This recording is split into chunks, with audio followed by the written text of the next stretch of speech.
Sir, ഈ ധനാഭ്യർത്ഥനകളെ ഞാൻ അനുകൂലിക്കുകയാണ് sir. രാജ്യത്തെ ഏറ്റവും മികച്ച പോലീസ് സേനയാണ് കേരള പോലീസ് എന്നത് പൊതുവെ അംഗീകരിക്കപ്പെട്ട കാര്യമാണ് സർ. കഴിഞ്ഞ 65 വർഷം കൊണ്ട് സ്വയം പര്യാപ്തതയിലേറെ മുന്നേറാൻ കേരള പോലീസിന് കഴിഞ്ഞിട്ടുണ്ട്.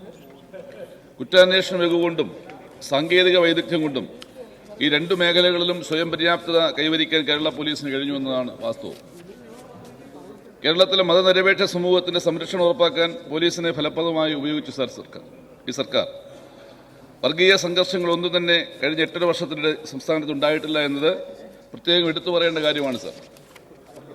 ആർക്കും ഏത് സമയത്തും ആശ്രയിക്കാവുന്ന, പ്രശ്നപരിഹാരത്തിനായി നിർഭയമായി കടന്നു ചെല്ലാവുന്ന ഇടങ്ങളായി പോലീസ് സ്റ്റേഷൻ മാറി സർ. സംസ്ഥാനത്തെ ബഹുഭൂരിപക്ഷം പോലീസ് സ്റ്റേഷനുകളും വനിതാ, വയോജന, ശിശു സൗഹൃദ സ്റ്റേഷനായി മാറി സർ. സാമ്രാജ്യത്വ ഭരണകാലത്തെ മനോഘടനയിൽ നിന്ന് വലിയ മാറ്റമുണ്ടായി. ഒരു ജനകീയ സേന എന്ന നിലയിലേക്കുള്ള കേരള പോലീസിന്റെ പരിവർത്തനമാണ് നമുക്ക് കാണാൻ കഴിയുന്നത്. സർ, കുറ്റാന്വേഷണ മികവിൽ കേരള പോലീസിന് പകരം വയ്ക്കാൻ രാജ്യത്ത് മറ്റൊരു സേനയില്ല സർ. ഒരിക്കലും തെളിയില്ലെന്ന് കരുതിയ നിരവധി കേസുകൾ കേരള പോലീസ് തെളിയിച്ചു സർ. സംസ്ഥാനത്തിനകത്ത് മാത്രമല്ല, മറ്റു സംസ്ഥാനങ്ങളിൽ പോയവരെ പ്രതികളെ പിടികൂടുകയാണ്. കുറ്റാന്വേഷണത്തിൽ ആധുനിക സാങ്കേതികവിദ്യ ഏറ്റവും നന്നായി പ്രയോജനപ്പെടുത്തുന്ന സേന കേരള പോലീസാണ്. ഇന്റർനെറ്റും ഫൈബർ കണക്ടിവിറ്റിയും ഇല്ലാത്ത ഒരു പോലീസ് സ്റ്റേഷനും കേരളത്തിലില്ല സർ. ഭീകരാക്രമണത്തിന് ഉപയോഗിക്കുന്ന ഡ്രോണുകളെ നിശ്ചലമാക്കാനുള്ള തനത് സാങ്കേതിക വിദ്യ പോലും കേരള പോലീസിന് സ്വന്തമാണ് സർ. സൈബർ ക്രൈം ഇൻവെസ്റ്റിഗേഷൻ രംഗത്ത് കേരള പോലീസ് ആർജിച്ച മികവ് അഭിനന്ദനാർഹമാണ്. ഓൺലൈൻ സാമ്പത്തിക കുറ്റകൃത്യങ്ങൾ തടയുന്നതിന് കേരള പോലീസ് ശ്രദ്ധേയമായ നടപടിയാണ് സർ സ്വീകരിക്കുന്നത്. സർ, നമ്മുടെ ഈ കാലഘട്ടത്തിന്റെ ചില പ്രത്യേകതകൾ നമുക്ക് കാണാനുണ്ട് സർ. 2 പതിറ്റാണ്ടായി മനുഷ്യ സ്വഭാവത്തിൽ അക്ഷമയും എടുത്തുചാട്ടവും കൂടിയിട്ടുണ്ട്. അതുപോലെ സോഷ്യൽ ഡിസ്കണക്ഷൻ വലിയ തോതിൽ സംഭവിക്കുകയാണ്. അതിനുള്ള പ്രധാന കാരണം ഡിജിറ്റൽ വിപ്ലവം തന്നെയാണ് സർ. മുമ്പ് ചെറുപ്പക്കാർക്ക് സന്തോഷം കിട്ടാനുള്ള പ്രധാന മാർഗം സൗഹൃദങ്ങളായിരുന്നു. സുഹൃത്തുക്കളുമായി നേരിട്ട് കാണാൻ, ഇടപഴകാൻ, യാത്ര ചെയ്യാനൊക്കെ കഴിഞ്ഞിരുന്നു സർ. പക്ഷേ ഇന്ന് അവയെല്ലാം തേടുന്നതും നേടുന്നതും ഡിജിറ്റൽ ഉപകരണങ്ങളുടെയാണ്. ഡിജിറ്റൽ ലോകത്ത് എത്ര മണിക്കൂർ സന്തോഷത്തോടെ ചെലവഴിക്കാനാവുന്നു സർ. ഇതുമൂലം ഒരു വ്യക്തി സമൂഹത്തിൽ നിന്ന് അകലുകയാണ്. ഒപ്പം സഹജീവികളുടെ വൈകാരിക അവസ്ഥകൾ മനസ്സിലാക്കാനും അതിനനുസരിച്ച് പ്രതികരിക്കാനും കഴിയാത്ത മാനസികാവസ്ഥയിലേക്ക് എത്തപ്പെടുകയും ചെയ്യുകയാണ് സർ. ഡിജിറ്റൽ ഉപകരണങ്ങൾ അമിതമായി ഉപയോഗിക്കുന്നത് മൂലം രൂപപ്പെടുന്ന എടുത്തുചാട്ട സ്വഭാവം അപകടകരമാണ്. ആഗ്രഹങ്ങൾ തോന്നുന്നതിനും അത് സഫലമാക്കുന്നതിനും തമ്മിലെ ഇടവേള ഇല്ലാതാകുകയാണ് സർ. ഭക്ഷണം ഓർഡർ ചെയ്താൽ, സിനിമ കാണണമെന്ന് ആഗ്രഹിച്ചാൽ, പ്രണയം തോന്നിയാൽ എല്ലാം വേഗത്തിൽ നിറവേറ്റണമെന്ന ചിന്തയാണ് സർ ഇപ്പോൾ വളരുന്നത്. സർ, പണ്ട് മനസ്സിൽ ഇത്തരം ആഗ്രഹങ്ങൾ തോന്നിയാൽ നിറവേറ്റുന്നതിന് സമയദൈർഘ്യമുണ്ടായിരുന്നു. ഈ ദൈർഘ്യത്തിനിടയിൽ ആഗ്രഹം സാധ്യമാവാം, ആകാതിരിക്കാം. എന്തുതന്നെ ആയാലും പൊരുത്തപ്പെടാൻ മനസ്സിന് കഴിഞ്ഞിരുന്നു സർ. ആഗ്രഹം നിറവേറ്റിയില്ലെങ്കിലും മറ്റേതെങ്കിലും കാര്യങ്ങൾ ചെയ്ത് സന്തോഷം കണ്ടെത്താൻ മനസ്സ് പാകപ്പെട്ടിരുന്നു സർ. ഇപ്പോൾ എല്ലാം ഇൻസ്റ്റന്റ് ആയപ്പോൾ എന്താഗ്രഹമുണ്ടെങ്കിലും 2 ക്ലിക്ക് നൽകിയാൽ നടപ്പിലാകണമെന്ന് ആഗ്രഹിക്കുകയാണ്. നടക്കുകയോ നടക്കാതിരിക്കുകയോ ചെയ്യാനോ എന്ന ന്യായമായ സാധ്യത പോലും അതിനോട് പൊരുത്തപ്പെടാൻ തലച്ചോറിന് സമയം കിട്ടുന്നില്ല സർ. ആഗ്രഹങ്ങൾ നിഷേധിക്കുമ്പോൾ എടുത്തുചാടിയുള്ള പ്രതികരണങ്ങൾ ഉണ്ടാകുന്നു. മറ്റുള്ളവരെ ഉപദ്രവിക്കാനോ കൊല്ലാനോ അവനെ തന്നെ ഇല്ലാതാക്കാനോ ഒരുപെടുന്നൊരു സ്ഥിതിയിലേക്ക് എത്തുകയാണ്. ഇതാണ് ഞെട്ടിപ്പിക്കുന്ന കൊലപാതകങ്ങൾക്കും സമാന സംഭവങ്ങൾക്കും ഹേതുവാകുന്ന പശ്ചാത്തലങ്ങളിലൊന്ന്. ഇതോടൊപ്പം ലഹരിയുടെ ഉപയോഗം കൂടിയാകുമ്പോൾ ആത്മനിയന്ത്രണത്തിന്റെ മസ്തിഷ്ക കേന്ദ്രങ്ങൾ തകരാറിലേക്ക് പോവുകയാണ് സർ. വീടുകളിലെ അന്തരീക്ഷത്തിൽ വന്ന മാറ്റവും ഗൗരവത്തോടെ കാണണം സർ. കുട്ടികൾ കൗമാരത്തിലേക്ക് എത്തുമ്പോൾ തന്നെ മാതാപിതാക്കൾ അവരിൽ നിന്ന് മാനസികമായി അകലുകയാണ്. വിദ്യാഭ്യാസപരമായ ആവശ്യങ്ങൾ നിർവഹിക്കുന്നതോടൊപ്പം തന്നെ വൈകാരിക ആവശ്യങ്ങൾ കൂടി നിറവേറ്റുക കൂടി തങ്ങളുടെ ഉത്തരവാദിത്വമാണെന്നത് പല രക്ഷിതാക്കളും മനസ്സിലാക്കുന്നില്ല. അങ്ങനെ വരുമ്പോൾ കുട്ടികൾ ഡിജിറ്റൽ ലോകത്ത് ബന്ധങ്ങളോ സൗഹൃദങ്ങളോ കണ്ടെത്തി അതിലേക്ക് പോകും. അത് ലഹരിയുടെ വഴിയാകാം, അല്ലെങ്കിൽ അനാരോഗ്യകരമായ മറ്റു വഴികളാകാം. നോ എന്ന ഉത്തരം സ്വീകരിക്കാൻ കഴിയാത്ത അവസ്ഥയിലേക്ക് നമ്മുടെ യുവത്വം എത്തിയിരിക്കുകയാണ് സർ. പ്രതിവിധി 3 വിധത്തിലാവുണ്ട് സർ. വീടുകളിൽ നിന്ന് ആരംഭിക്കാവുന്നതാണ്. 1, വീടുകളിൽ 1 മണിക്കൂറെങ്കിലും മക്കളോടൊപ്പം ചെലവഴിക്കാനും അവരെ കേൾക്കാനും മാതാപിതാക്കൾ തയ്യാറാകണം. ഉപദേശിക്കാനുള്ള സമയമാവരുത് സർ. അത് കുട്ടികൾക്ക് പറയാനുള്ള ആശങ്കകൾ ശ്രദ്ധാപൂർവം കേൾക്കാൻ കഴിയണം. തങ്ങളെ കേൾക്കുന്നില്ലെന്ന പരാതി ചെറുപ്പക്കാർക്കുണ്ട് സർ. ക്ഷമയോടെ കേട്ട് വേണ്ട നിർദ്ദേശങ്ങൾ നൽകുകയാണ് വേണ്ടത് സർ. ലഹരി വസ്തുക്കൾ, ഡിജിറ്റൽ ഉപകരണങ്ങൾ എന്നിവ മൂലം ഉണ്ടാകുന്ന പെരുമാറ്റ പ്രശ്നങ്ങളെക്കുറിച്ച് സ്കൂൾ തലത്തിൽ തന്നെ കുട്ടികൾക്ക് അവബോധം ഉണ്ടാക്കണം സർ. അമിത ഉപയോഗം തലച്ചോറിന്റെ പ്രവർത്തനത്തെ ബാധിക്കുകയും പെരുമാറ്റ വൈകല്യങ്ങൾ കാരണമാവുകയും ചെയ്യുന്നു എന്ന് ബോധ്യപ്പെടുത്തണം. വിദ്യാലയങ്ങളിൽ ലൈഫ് സ്കിൽ എഡ്യൂക്കേഷൻ വേണം സർ. ജീവിതത്തിലെ പുതുമയുള്ള സന്ദർഭങ്ങളും പ്രയാസമുള്ള സന്ദർഭങ്ങളോ തരണം ചെയ്യാൻ വ്യക്തി ആർജിക്കേണ്ട കഴിവുകളാണ് സർ. അത് പാഠ്യപദ്ധതിയുടെ ഭാഗമാക്കണം സർ. അതിനൊരു ഗ്രേഡിംഗ് കൊടുക്കുകയും നല്ലതാണ് സർ. പൊതുവെ 3 കാര്യങ്ങളിൽ സാക്ഷരത വേണം സർ. മാനസികാരോഗ്യ സാക്ഷരത, നിയമസാക്ഷരത, സൈബർ സാക്ഷരത. അതിനാവശ്യമായിട്ടുള്ള ബോധവൽക്കരണം അനിവാര്യമാണ് സർ.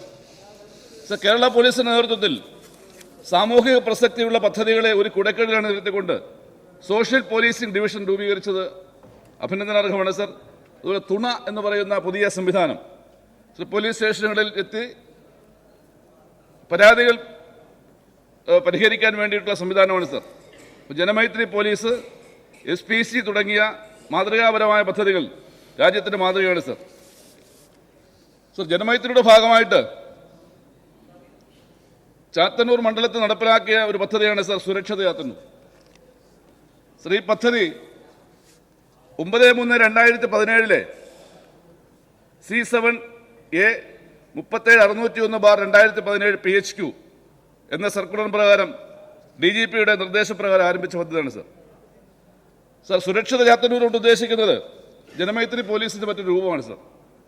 സർ, 100 കേന്ദ്രങ്ങളിൽ നിരീക്ഷണ ക്യാമറകൾ സ്ഥാപിച്ചു. അവിടെ ജനകീയ പട്രോളിംഗ് സംവിധാനമാണ് സർ ഉദ്ദേശിക്കുന്നത്.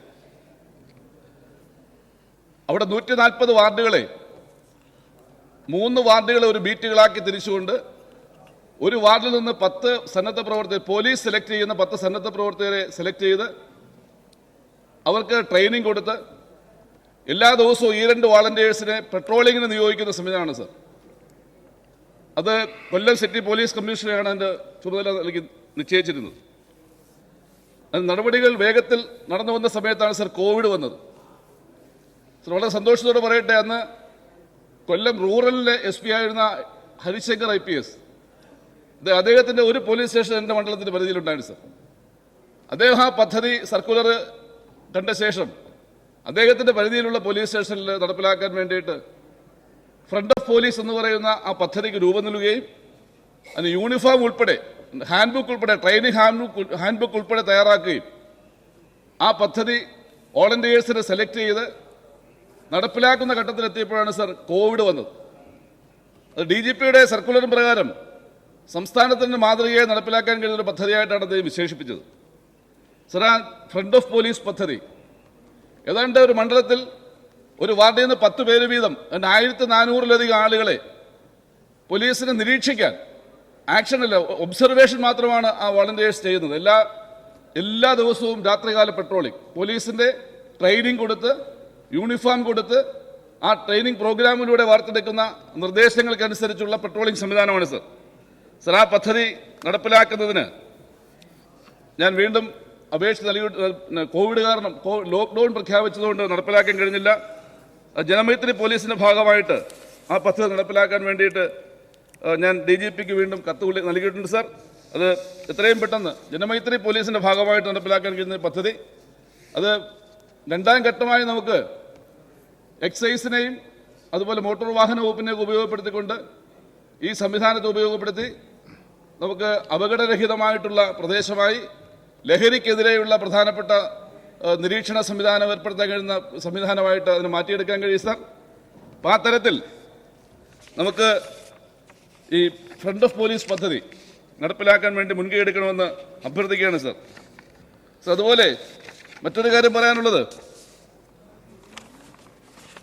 നമ്മുടെ കേരളത്തിലെ എല്ലാ പോലീസ് സ്റ്റേഷനിലും QR കോഡ് സംവിധാനത്തിലൂടെ പോലീസ് സേവനങ്ങളെക്കുറിച്ച് പരാതി ജനങ്ങൾക്ക് അറിയിക്കാനുള്ള സംവിധാനം, അതാണ് സർ തുണ.